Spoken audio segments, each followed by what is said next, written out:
Good morning, everybody. This is Richard back at you. We got Miss Teresa on the camera. We got little Annie hanging out again, like always. And boy, has it been busy around here, huh, Teresa? Well, we've got our '06 Dodge done, 48 RE tranny. A lot of nice pieces went into it. Turned out really nice. Customer hopefully going to pick it up today. But now we got another one here, a '99 model. It's going to be a job. But anyway, tranny's got a noise, whining noise in first gear. Four-wheel drive, 4L80E, 6.0 motor, 2500 HD. So pretty cool little truck. I mean, runs really good with a 6.0 in it. And so with that being said, you know that this truck stays out in the field constantly. It does. That's what I was going to show you. That's going to be a problem. Yeah. What I'm fixing to actually go through to get this unit out. 290,000 miles, actually. That's how many miles this thing's gone on. He says it's original. And what it looks like, it's original for sure. And it hopefully you can see in here. Yeah, I can see. I don't have my little flashlight. No, I can see really good without that flashlight. Yes, I don't need it. I just want to make sure you can see it by the bell housing. Oh, I can see. This thing is covered, guys. Look at that. Oh, wow. This is what I'm talking about. That dust cover comes off. I don't know where the bolts are, but the dust cover comes off. And you come over and look at this side. Now you gotta remember. Oh, sorry. This is a field truck. Stays out in the field all the time. Checking cattle. Yeah, it actually got some green stuff up in there somewhere. Yeah, right there. See it? That's called cow. That's called good old Texas cow manure. And you said who's coming out here to help you? Actually, I'm going to do it myself. I'm going to put a tarp down on the floor. I know it's going to make a mess.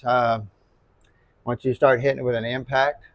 Yeah. You can see here I've already PB blasted every piece that's going to have to come off. Because this whole driver's side of the exhaust pipe has got to come off. And I don't want to have to cut it. It'd be a tough place to cut because being this frame right here is not going to come out. We're going to have to dip the transfer case out. It's just I'm not going to be able to have to stick it on a jack and bring it straight down. We're going to have to dip it out and bring it out. So a little rougher job there being my shoulder, but Cody can come over. I can grab Teresa or my son 2 blocks away or my daughter 2 blocks away. We got plenty of help around here. I say being retired working out here, they're all at work too. So, but anyway. Transmission. Oh yeah. Also, we're going to be putting front axles in it. Oh goodness, yeah. A little attention, huh? You've been leaking a while. So he wanted to get all that taken care of. Now we will be putting a rear main seal and cover on this 6.0. We don't just replace the rear seal. We always do the cover and gasket seal.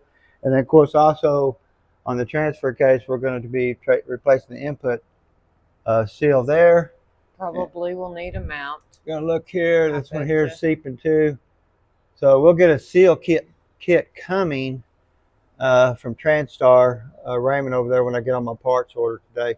We're going to get this out, get it tore down because today being Friday, I need to get everything ordered. And actually, they delivered my parts on Saturday. It's pretty cool. So we're really excited about that. We have a BNI torque converter coming today. We're going to be using that. Really nice converter there. And we're fixing to get to work, huh, Annie? And it's hot. It is very hot here today. It's going to be almost 100. And that makes that stink a lot worse. Yes. So I'll tell you, this Dodge truck right here, it had some hay in the back. And it rained the other day and flies hatched in it. And I drove it inside and I come into the shop the other morning and there was 5 million baby flies on the floor. I mean, they're still scattered. You can see them here. Little baby flies are everywhere. See that little fly? They're everywhere. I took the air blower and tried to get them out. And, I mean, they're just dead everywhere. Had to bomb it. Actually, 6 cans of bomb in here to kill all the flies. And then come back the next day and they were still in here. So it helped, but I had to live with them for a little while. Well, anyway, we'll get this out, get it on the bitch, and we'll be back shortly. Okay, we got our transmission out of the 99 model Chevy 2500 6.0 motor, 4-wheel drive. Kind of had to dig it out. You know them farm trucks. Get you all covered up. And it wasn't no fun. It was not. I got dirty. He's got the floor cleaned up, you guys. Y'all are lucky. Yes. Got the axle changed. We got the rear main seal and cover replaced. New gasket over here on the oil cooler adapter. New axle here. Oh, yeah. So we've been going right along, let me tell you. We have been tooling right along. This is the pile. We had issues getting the torque converter bolts out. You can look here, Teresa. This is the rear main seal and cover. You can see how long. I said 290,000 on this thing. We never just changed the seal. We always change the seal and cover and gasket, because a lot of times these leak right here. See how this falls apart? Falls apart here, it leaks out the side, runs down the side like that, and you think it's the rear main seal. Well, and not only that, it costs as much to do the whole assembly as it does just to replace the seal. We ran into that when we were at our shop. Yeah, and it's easier to put the cover on than it is just put the seal in by itself. Also, neutral safety switch. Well, you know how these are, guys. The connectors had issues. Something about the grease had a chemical reaction with the connector, so it melted the connectors in. So you have to basically bust them out, because you can't pull them out without destroying the connector. But if you bust it out, you can get it out, and then of course we have a new one sitting here we'll be putting back on. Does that one look a little healthier, Teresa?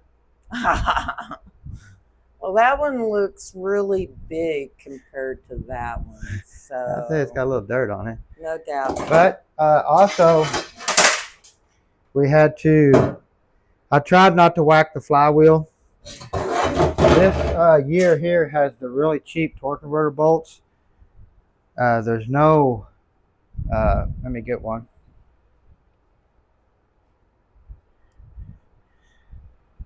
I don't know how many years they did this, but they put an Allen head in here. The new one's got an Allen head, but it's also, you can put a socket on it where you see you can't the other ones.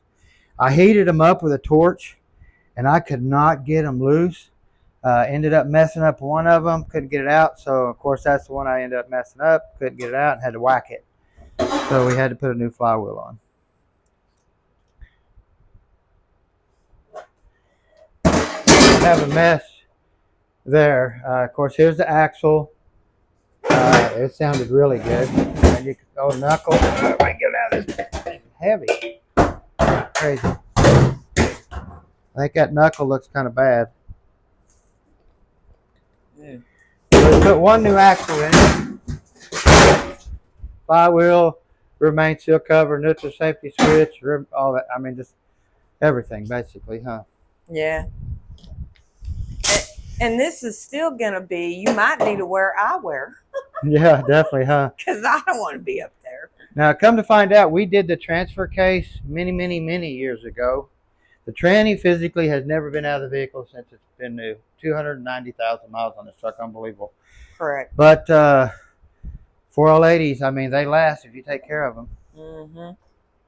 We have our, what we call our input speed sensor, and we have our output speed sensor here. If it was a two-wheel drive, there'd be another one right here. Being a four-wheel drive, it doesn't have it. Got 3 of them on the transfer case. Now, sometimes these will have the reluctor in here for it, and then sometimes they won't. You can look here, pull this one out. See the reluctor? Let me see if it turns. See that? Yeah. Well, this one here doesn't have it. If it's a two-wheel drive, it would have one here. It would have a real sensor here and a real sensor here, and it would count both of them. So that's kind of like a dummy. Yeah, if you have a Planet that has the reluctor on there, you can put it in there still, and it will fit, and you just put a dummy here. Now, being that this is a four-wheel drive, we do have a plug right here. We do have an open hole. We have a seal here. Even though being a four-wheel drive, there's still oil right through here in this adapter in here. Now, if it was a two-wheel drive, you would have a different plug in here, but the plug would have a hole in it and a seal, and it would seal the tail housing to the back of the tranny, and then it would have pressurized oil going to the tail housing bushing.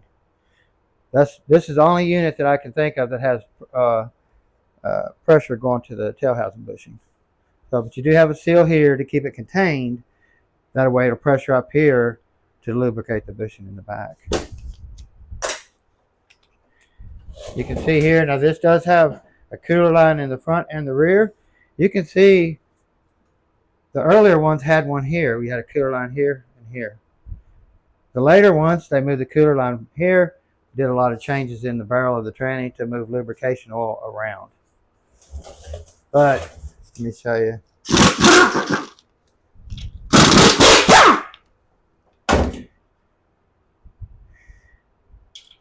You could put that there, might bottom out in there and plug the hole off. You cannot put that there. This has to go in here. There's a seal in here that it gets into the center support. There's a gap in between here. If you put this here, the oil would fall out the bottom and never reach the support to pressurize the unit on the inside to lubricate everything. We had one come in here one time. They must have pulled this out and the seal was in the pan, and this was just stuck in an open hole. It didn't kill everything in the tranny, but you can definitely tell that it didn't have the right pressure lubricating everything in there.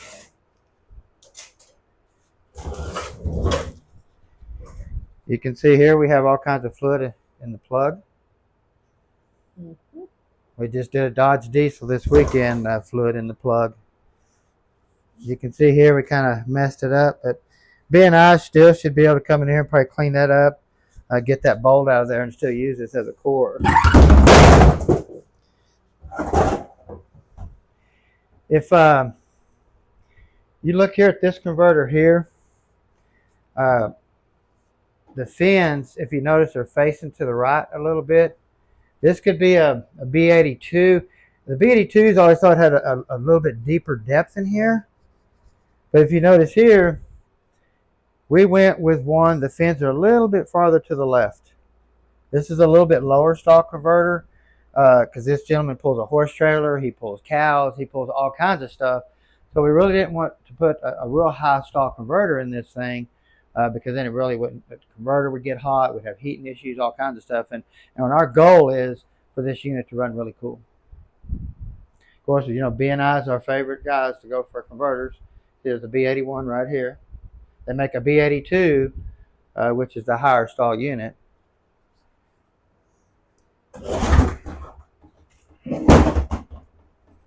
I haven't even looked in the pan on this yet.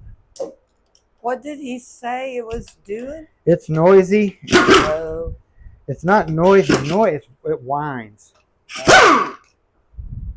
Not a pump whine. It's like a gear train whine. So I just, like I said, I don't know what it's going to look like in here. Actually, that's pretty good. Yeah, surprised not to see more metal. Yeah, really, me too. But like I said, these 290,000. This thing is, it's got some wear. Look at the front seal, guys. Look at that there. I'm shocked it wasn't pouring out the front with that type of dirt in there. Like I said, this truck lives on a farm. It never sees. But I guarantee you we serviced this transmission when we did that transfer case. Oh, definitely, because it's got a cork gasket on it. But how many miles ago did we do the transfer case in the service? Well, I don't remember. We have our lockup O-ring right here. Ain't much left of it. It's pretty flat. I don't know if you can see it in the camera, but it really ain't a round O-ring no more. It's flat. Yeah. Should be round. That way it sticks out really good. That way it can seal inside the converter. When they start shrinking right here and get below this ledge, then they start leaking all the way around the seal, and the next thing you know, converter burns up. But look at that seal. That thing's got enough dirt to... Yeah, you're going to have fun with that today. If you notice, they do make a deep pan and a shallow pan on these. The deep pan has legs on the bottom of the filter. That way it holds the filter up in there since the pan's deeper. The shallow filter has no legs. If you put a shallow filter in a deep pan, the filter will come out of the neck and fall to the pan. It takes the legs to hold it up in there with a deep pan. And a deep filter, you cannot put a shallow pan on a deep filter. You can't get the pan on. There'll be that much gap. Actually, I think I seen one come in one time. They did. Yeah, and it smashed everything. Yes. Yeah. So. Common mistake. Mm-hmm.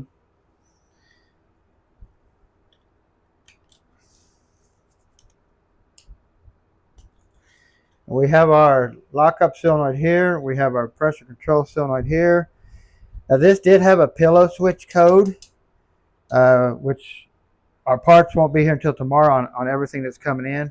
I wanted to really get this kind of apart to see if I'm going to need anything else when I order parts. But this physically had a code for this, but you got to remember it did have fluid in the connector, so that could cause a code for this.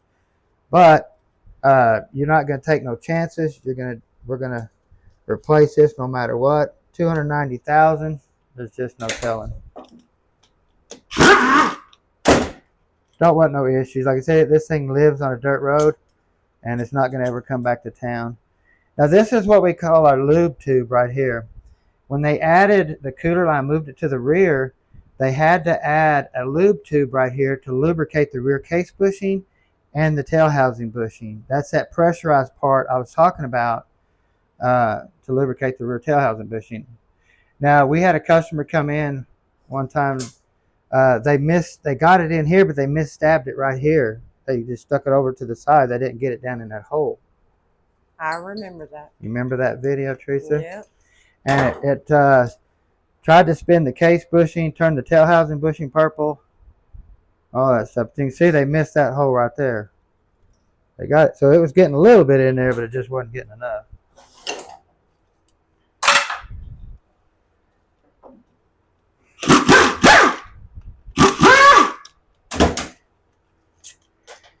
Now we do have a temp sensor right here. We have our A and B solenoid right here. You can't get these mixed up. The plugs are different. Plus you can't bolt them up. The mounting spot is one tab's longer than the other tab.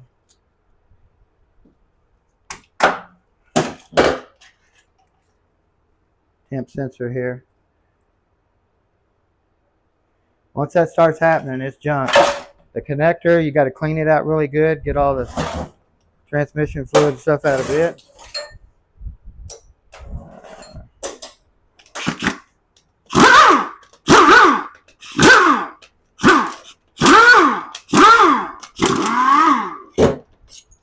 Now, these are 8mm bolts. They are a little bit longer than the other ones.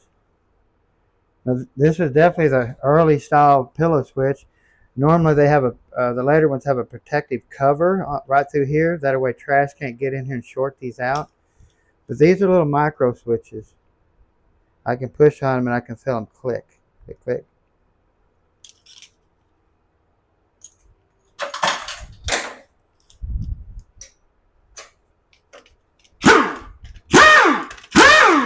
That's our detent spring. Click, click, click.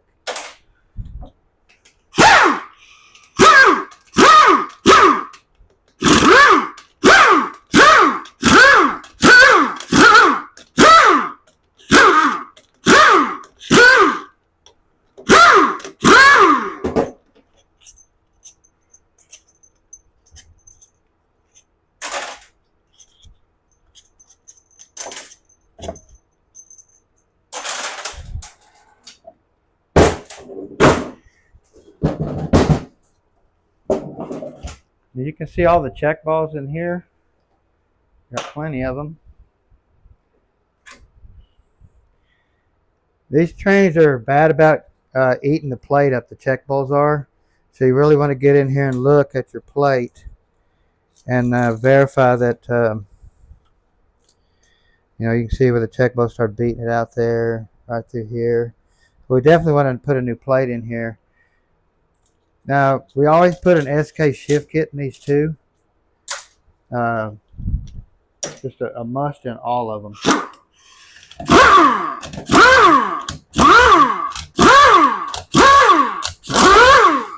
I like the SK kit for one reason. One of the reasons is it has an overpressure built into it that you do some drilling and add a little valve and a spring and stuff.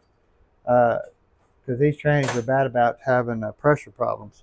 and that just has a blow off now you put in there that keeps it from breaking drums and blowing seals and all kinds of stuff. Of course, you have your accumulator springs here.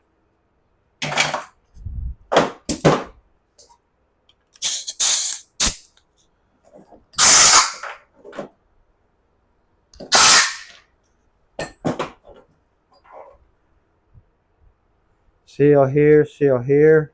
Always Scotch-Brite this area up through here the best you can. Gives it a lot better sliding area. Same way with in here. Make sure the pins don't wobble. Take the seal off, stick it in there too, and see if the piston wobbles. Make sure your inside bore ain't wore out. This one here don't have an inside bore so much, so. I spiced myself in the face. Did I get you? Yeah, you got me too. The shift kit tells you to drill a few holes for your second gear shift, your third gear shift, your fourth gear shift.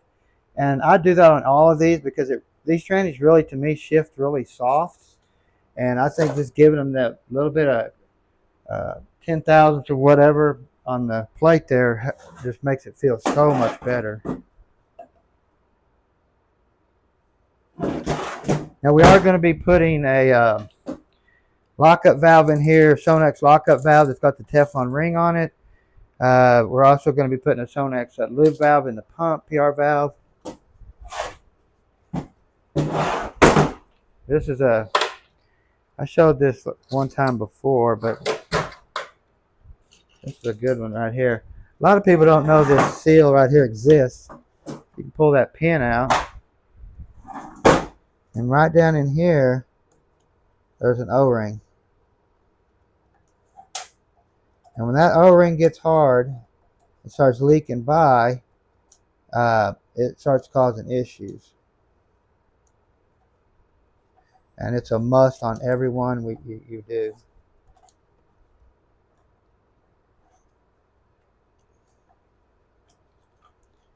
Come on.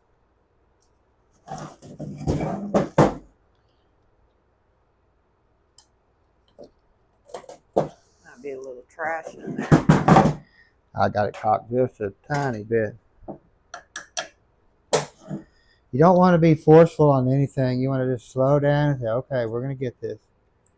Stop, wiggle it, because it should come out with really no effort at all. Okay. Of course, you have a check ball. Check ball goes in the middle. The pin does not go through the hole. It does not go through like that. Part of the shift kit you're going to do to this valve body over here in your manual valve, the pin goes through the hole on the new piece that comes with the shift kit. It does not go out on the end. With this here, the pin goes out on the end. You do not want to put it there. And of course, like I said, there's your little tiny O-ring.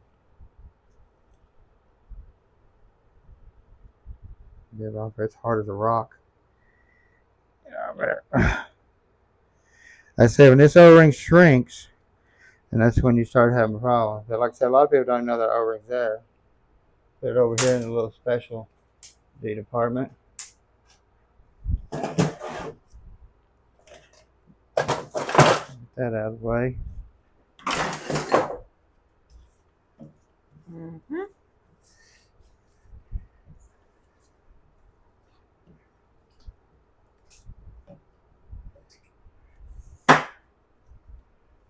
There's our adapter. I don't know if y'all saw that. Yeah, you showed it to him. I do like the new. I wish I had one here to show you. I'll try to take a picture of one and put it in my link or on our YouTube channel still. About the new servo cover that Sonex makes now to adjust your reverse band. Makes it so easy to do. A lot of people don't even adjust their band. They just throw it together. But you can buy this. And every one of the units should have one in there now. They're not very expensive. I think they're $300 something. They make one for the 400 tranny and they make one for the 4080E. So you have to get on the internet and type in Sonex 400 rear servo or 4080 rear servo, and it's a blue cover, and it comes with multiple pieces. Every tranny ought to have it in there.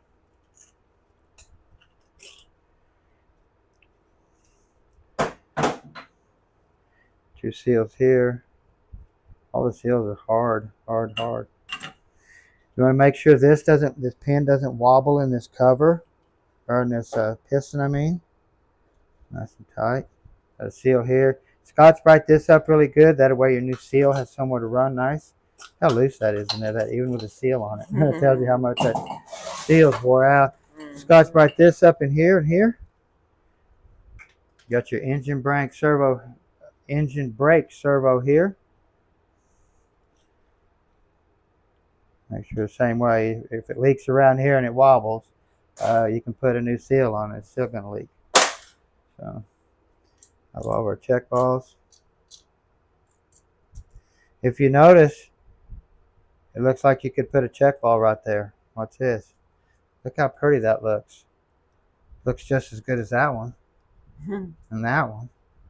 So don't put one there. It does not take a check ball there. And if you look here at the plate, Teresa, this is what will get you.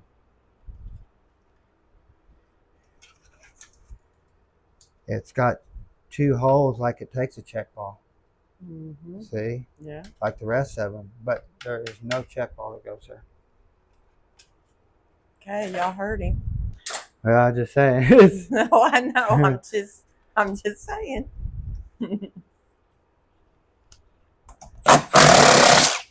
Oh, don't tell me. Yeah, that's my bad socket.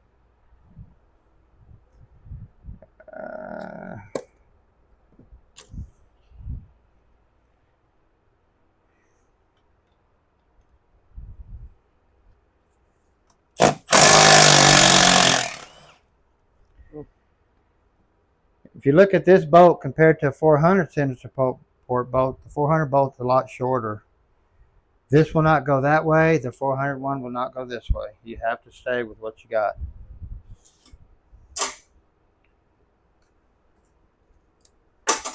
And then you got your overdrive support bolt here, which is a hollow bolt too. These bolts are hollow. What'd I do with it? Let's just socket over there. No, it's over there. Did I throw it over here? Yes. Oh, there it is. Excuse me.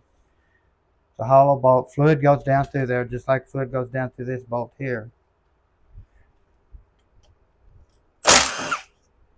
This is like an aluminum bolt, so you got to be careful when you torque it. You can pop the head right off of it. The shift kit you get will come with a steel bolt. Question. Yes, ma'am. Why is that aluminum, and why is that one? And I don't know if it's aluminum or not. No, it's actually steel. Oh, it's steel. But it's just cheap. Okay. How does that sound? Okay. It's cheap. Okay. Yeah, I didn't know if there was something special about it. No, it's just that cheap. Okay. They break real easy. This is ugly, huh? Very.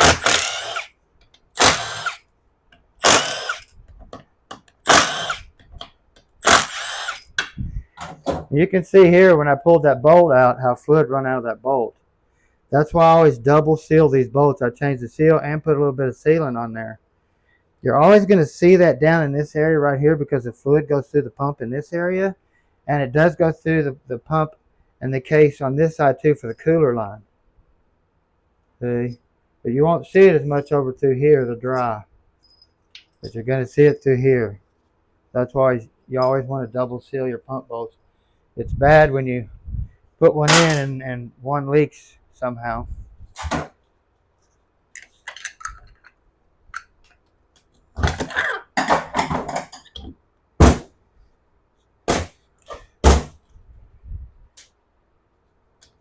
We're keeping our fingers crossed with 290,000 miles that we're not having to replace a whole lot of crazy stuff. You know, servicing it, good fluid, stuff like that, you can take transmissions apart and everything looks brand new. But if you don't service them, you can take them apart and everything looks like junk. Actually, I seen on a video the other day where a guy was asking where this little thing went. He found it laying on the bench. or on his at home in his garage. He was putting the 480 back together the first time. It fits in that little hole right there, like that, and a bolt goes through it.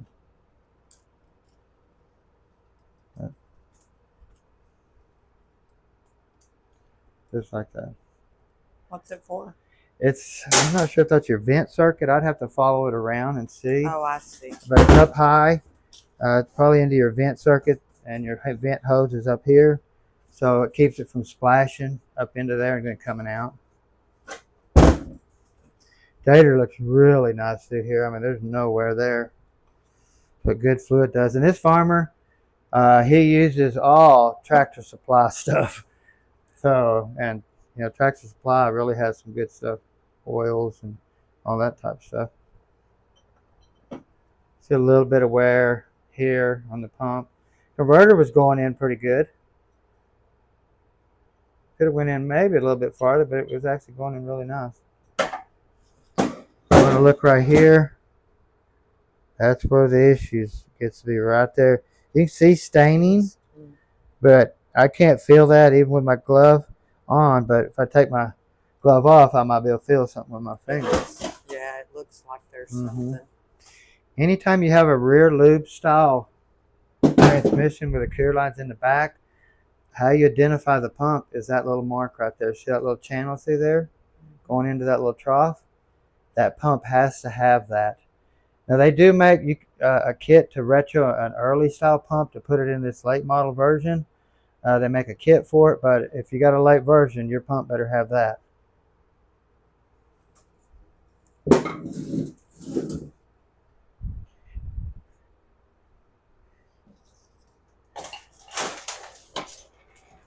Yeah, we don't want to get crazy or nothing. Huh? We don't want to get crazy or nothing with that fluid. No.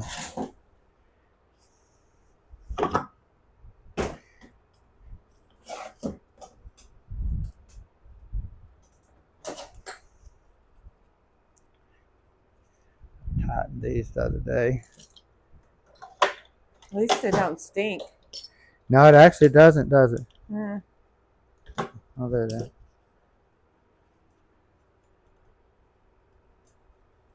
It's not burned up. We're just going in for a whine, you know, looking for bearings possibly, anything like that. Because it starts going away in second gear. And this has straight cut planets in it, which I don't think they put straight cut planets in this one. Now this is the input shaft right here. Slides into your overdrive planet. So there's a lot of force on this area right through here.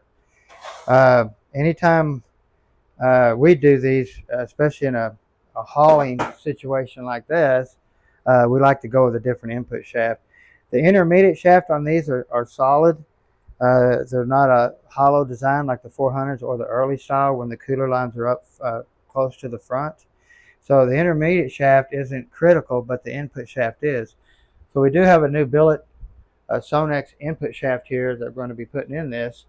That way we know for a fact that we're not going to twist the input shaft off with, you know, 20 or 30, 40 cattle or whatever he's got in the back of that truck and that trailer. Hay bale. Hay bale. Oh yeah, hay bales are heavy. He hauls big hay bales too. Yeah. Mm-hmm.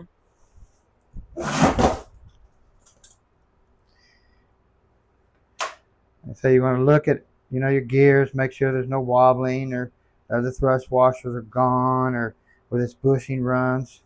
Check your splines down here. See, when we clean this stuff up is when it really gets to eyeballing. Now this is the first design. It's crazy since this hasn't been into being that it's a 99. They just started swapping over stuff from the rear cooler line, or excuse me, from the front dual cooler lines to the rear cooler line, and then to the overdrive assembly right here. This area right here, this Sprag, or excuse me, roller clutch assembly has been changed to a lot different design, a really tiny design, little tiny rollers. If you got time, let me go grab one. You're going to go, oh, wow, why would they do that? Even in a lot of the race car ones, they switched from the late version back to the early style version because it just so much stronger. Hold on, I got one of these handy, and I might not have one just right. Oh, here's no. Darn it.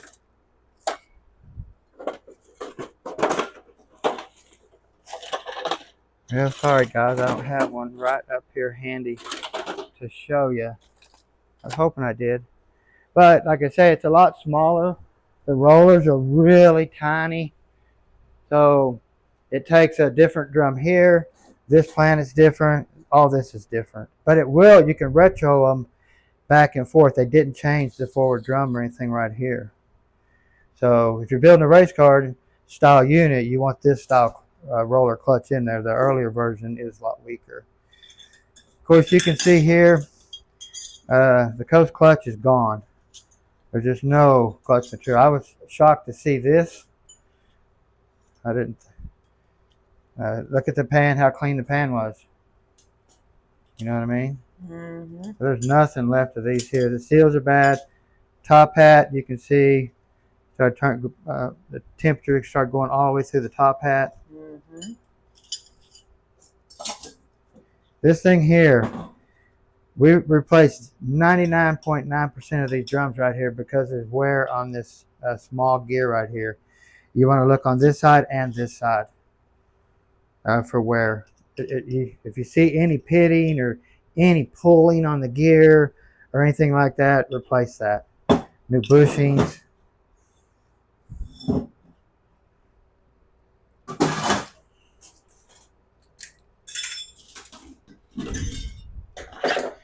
And we have our overdrive clutch here. Now, that's where that hollow bolt screwed into. I showed you a minute ago. That wherever I threw it at, screws into here. Yeah, right here. And fluid goes through this bolt to apply that clutch. Okay. So it don't take much. And basically this bolt right here is the only thing that keeps that from spinning. You do have this top hat right here that does hook into a lug that helps it keep from spinning too. But when you put the snap ring in, it goes in between the two lugs, which is the only way it's going to go, but you never know. Of course, you got this right here, see it locks into that pin. Helps keep this unit from spinning.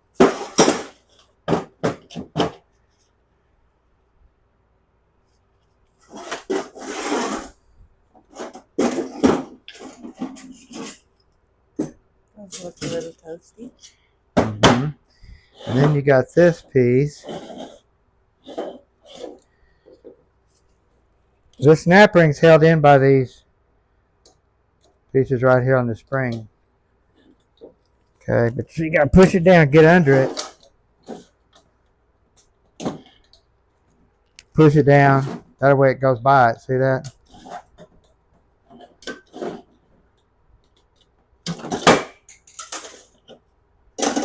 And then you have these two pistons. You have a seal here, a seal here. These ain't too bad to put back together. I'm gonna have to do a video on it.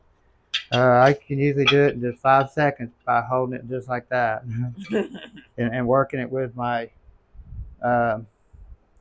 this thing here. Normally you can just go around it, you know, a few times. That's how I tried it last time and it wouldn't work. But these are so slippery. But that works really well on getting that back in there. And then set it on top of a 4L60E shell, and then put this on while it's sitting on the shells and when it stays together.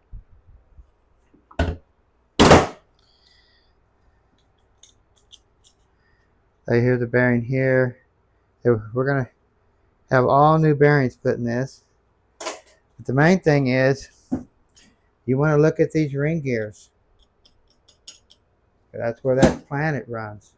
Okay, you can have good looking gears, but if you have wear on the ring gear, you could have a whine.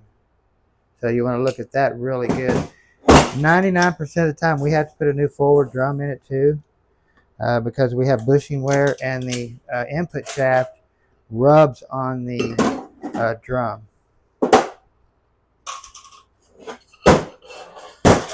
So basically, when you get bushing wear through here, it lets this shaft with these two sealing rings right here rub in here. And you see there's a feed hole. Well, that's one seal's here, the other seal's on the other side of that hole.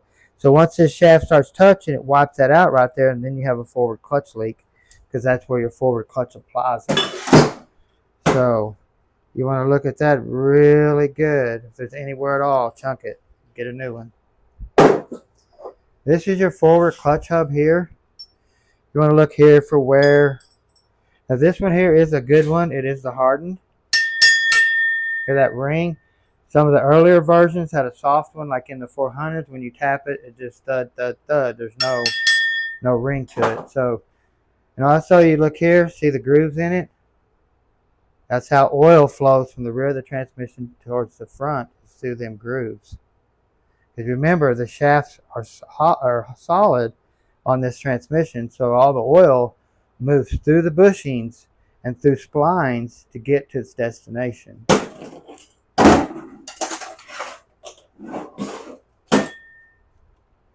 You do have a plastic one here. Your washer kit will come with a brass one like this, right there. You want to check those splines though, because your intermediate shaft right here does spline in right here. Okay.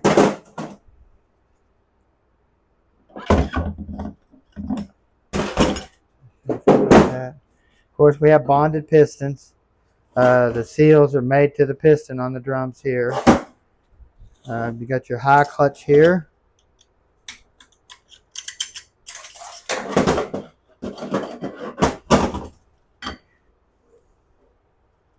They're just about, I mean, they've been in there. They got some days. Start to see some chatter marks. Then those chatter marks and stuff. We do have a wave. If you take the wave out of this unit, you're going to have a harsh reverse, no matter how you look at it. You know, we're going to firm up third gear anyway. So us leaving the wave in there to soften, keep the reverse engagement the way it should be, we can still make third gear shift really firm, leaving the cushion wave in there. Like I talked about, drilling these holes for your second gear feed. Turn it where it's supposed to be. Like I can't remember if that's second, third, and fourth, but like I say, drilling these holes out makes a big difference. Just read your shift kit. And sometimes them shift kits don't even have hole drilling instructions. You might have to go find somebody else's shift kit and look for it and drill it to their size or something like that. But leave the wave in there. That way when he puts it in reverse, he don't jar his teeth. Because, I mean, when you leave it out, you're going to know it. And we have a Sprag assembly here. If you had a roller clutch, when you turn this, it would squeak. It'd go, reed, reed, reed. Well, don't do that. It flows smoothly. Now, this does have a spiral ring lock snap ring that holds this on. The earlier design just had a regular snap ring. The snap ring was bad about opening up and coming off and exposing all the goodies inside here. And this is the way they got away from it. You do have to, the lock has to get in this groove right here. It makes it unlock so much easier. Here, there's another one right here. If you get it in there, it lets it come over it and come out. So the same way, when you put it back together, you want to line that lock up with that groove right there and then spin it to the other one, lock it, and then turn it a little bit. That way it has no way to coming out. You want to look through here, make sure these ain't about to strip off. If they strip out, this will start spinning when it's supposed to stay stationary. Take the snap ring out. Okay. On this intermediate race right here, if you're doing a 4-clutch 400, you have to have this race. This drum actually will go right in a 400 transmission, the whole drum. Okay, but when you go with a 4-clutch like this one is, a 400 is a 3-clutch. The fourth clutch will hang off the edge. So you have to use the thicker race if you're doing a 4-clutch on a 400. So, and like I said, here's your Sprag assembly. Now you remember, this one's free spun to the right. lock to the left. If you put it in backwards, it'll free spin to the left, lock to the right. So you don't want to get that mixed up. You want to make sure that it spins to the right, locks to the left. There is a washer on both sides. You can see the other one right here. The main thing is when you get these off, you want to check this race right here for any chattering where this Sprag has been jumping. If it looks nice and good, Scotch Brite it up, put your new Sprag on there, everything else new, you'll be good to go. Now, being that this is a later version, they did go with a wider band. A thin band will fit in there, but a wide band is what it did come out with. This wide band will go backwards if you want to put it backwards. If you notice, they got the opening of the snap ring right in this area right here. I don't like that. I like to move the opening of the snap ring away from that area. In other words, I like to put it in like that. I like to have the whole snap ring over this area. Keeps from breaking the lugs off right here.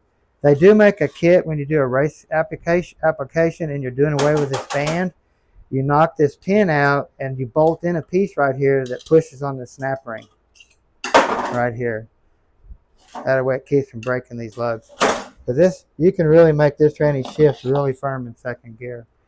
Now you notice we do have a 4-clutch like I was talking about, and you do have a wave here. I mean, when I build this back, both waves are going in it, and then I'm going to modify my plate to get my shift feel. If you leave this wave out, you're always going to have a firm shift. You don't know whether to drill the hole. Try this first, but I leave the wave in, and then I drill my hole because it's a lot better feeling, firmer gear. It's not such a bang. You don't get the go around a corner and let off the gas and it shifts and it just knocks your teeth out. You know what I mean? But if you give it gas and take off, it's still going to have a nice firm shift to it. So, pretty simple. If you see here too, the bevel snap ring, they got both openings, or the opening here where it can break the snap ring off. So, but isn't that funny, because this unit's never been through, so this is something that it came that dealer. way. Right. Like I said, at the dealer, they throw them together too. Sure. I mean, but you know, and it is a bevel snap ring. It's flat on this side, bevel on this. Just turn it when you put it in. They do not make a piece right here to hold this snap that bolts in here to hold it, because there's no room for it once you get the clutches and stuff. It covers it up so you can't get to it anyway. And plus, on this snap ring here, there's no force of it being trying to be blowed out as much. You know, it's the only thing is trying to push it out is you on and off the gas, kinda. Now you do have a thin snap ring right here. Same way, don't put the opening there, turn it. But they make a thick and thin center support right here. If you have a thick, you don't have no snap ring. If you have a thin, you have a snap ring that this sets on. Okay.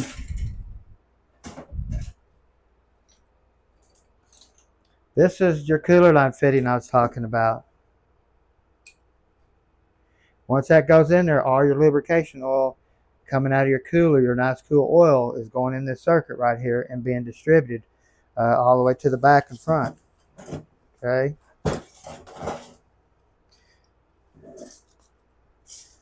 Got your sealing rings. Your overhaul kit's going to come with this type of sealing ring, or it's going to come with a stretch and shrink sealing ring. See how this is a locking style? I like these quite a bit. The ones you have to stretch and shrink down, I mean, they work too, but you know, after many years, they don't keep stretching. They don't know when there's wear. So, but these, since, you know, will have wear because of the force of it being pushed out. I got that one. Okay.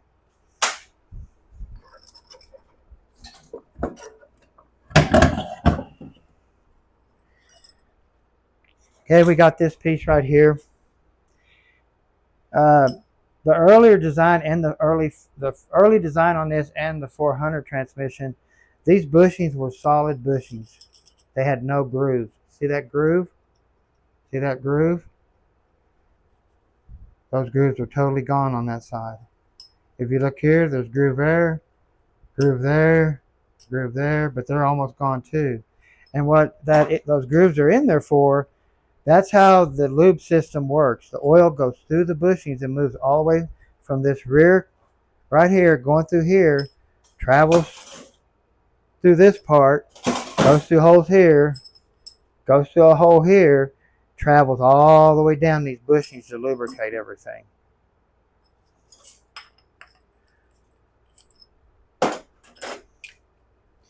This bushing right here is different too.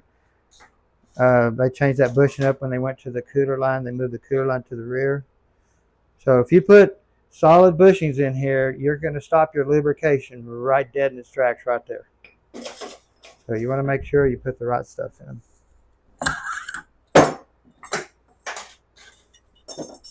Okay.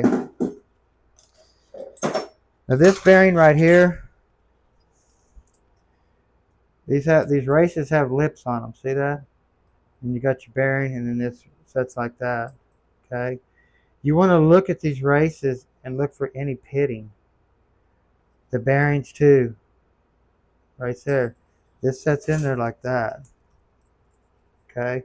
But one little bearing can cause a whine when it's a load bearing. In other words, when you have a gear pushing something against it. Since you have a load on this gear, it's an angle cut. It's going to cause this gear to go forwards or backwards, depending on if you're in reverse or drive. If you have a straight cut, then it's just going to roll freely, whether you let off the gas, go forward or backwards. It's just going to roll. There's no load on it. Okay. Uh-oh. We got some heat going on somewhere. Look at that. It's growing. It looks like it's got hair. There you go, Teresa. Wow. Okay. This is our lower sun gear. This is a special sun gear. It's different than your 400, and it's different from your early 4L80. If you notice, we go back to the grooves again. And what that is to let oil go through to get to the bush forward. If you put a 400 one in here, it does not have those. And when you put that up there, it plugs your lube circuit off and oil stops right there. Same way with your bushings. Same way with that. They make this hub with no slots in it. If you put one in there, you stopped your oil right there. You do have a brass washer right here. They do have plastic ones. They do have metal.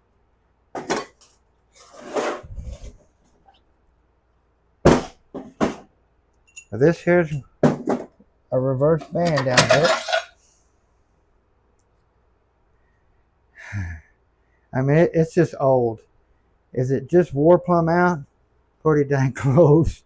I mean, just by looking at the material, how it's pitted and just coming flaking, you can just see it. Real gritty looking. And of course, we have another roller clutch here. Just remember, your spring always pushes your roller uphill. If you notice, uphill. See? Uphill. So when you stick that in there, the spring is pushing the roller up the hill. That's with all of them. This here too. The spring pushes the roller up the hill. Okay. On this planetary here, same way, you want to look, see if they're wobbling. See how much of your load washer is gone, missing, or whatever. You want to make sure these pins don't move. These pins are bad about moving and rubbing on this washer right here. Since this washer runs right here in the middle like this, if this pin comes up, it starts shaving off a quarter of this, or an eighth of an inch of this washer all the way around. So, and when we go back with this one, we're actually going to put a brass washer in there and get rid of the plastic anyway. But what we do is we make sure these pins haven't moved, and if they have moved, and even if they have or haven't, it doesn't matter, we will TIG weld this pin right here. That way it can never happen again. But this is a common problem, pins moving.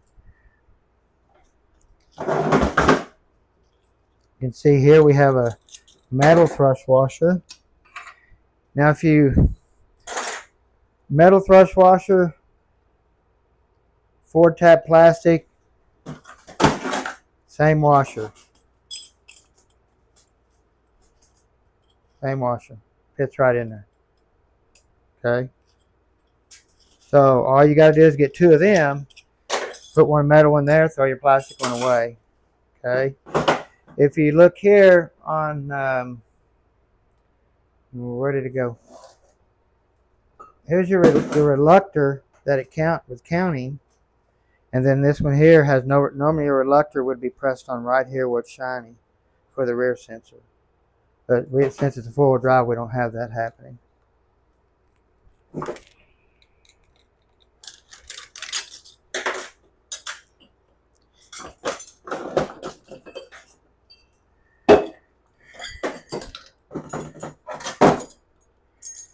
Okay. If you're messing with a 400, some of their snap rings that hold this together right here are beveled. But all the 4L80s were just a flat snap ring. Okay. Of course, you have a bearing here. You got a race you want to look at. Some of the bearings on the 400s and will only be every other bearing. So you want to find a bearing that has all the bearings and put it back in there. They will retrofit, but like I said, GM did get cheap there for a little while.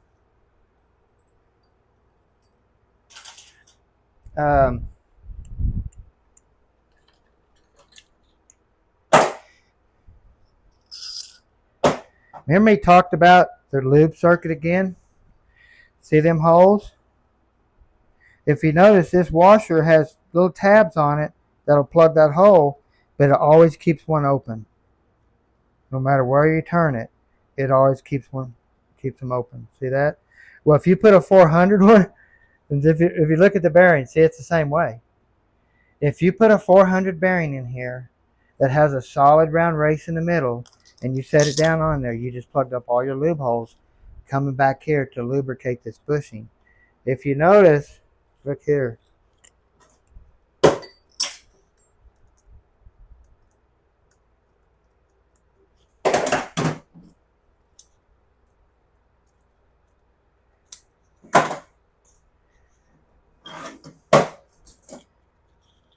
There's our grooves again. That's the only way you're going to get oil back to this bushing back here, because the intermediate shaft is solid. On the 400 and the early model, intermediate shafts are hollow. Fluid goes down through the shafts. Well, on this late version, when they move the cooler line to the rear, everything goes down the bushings.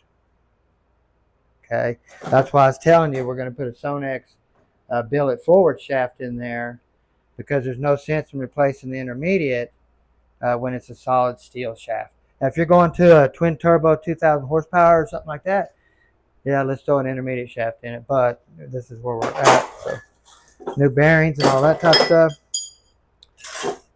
Oh, well, you remember me? I was talking about a wind. You want to look at these ring gears. Really critical for any type of wear on both sides of the teeth, because this is a loaded gear. You give it gas, the load goes one direction. You let off the gas, the load goes back. So if you look here, all it takes is one bearing right there to cause a wind. That pin, that bearing is smoked in there.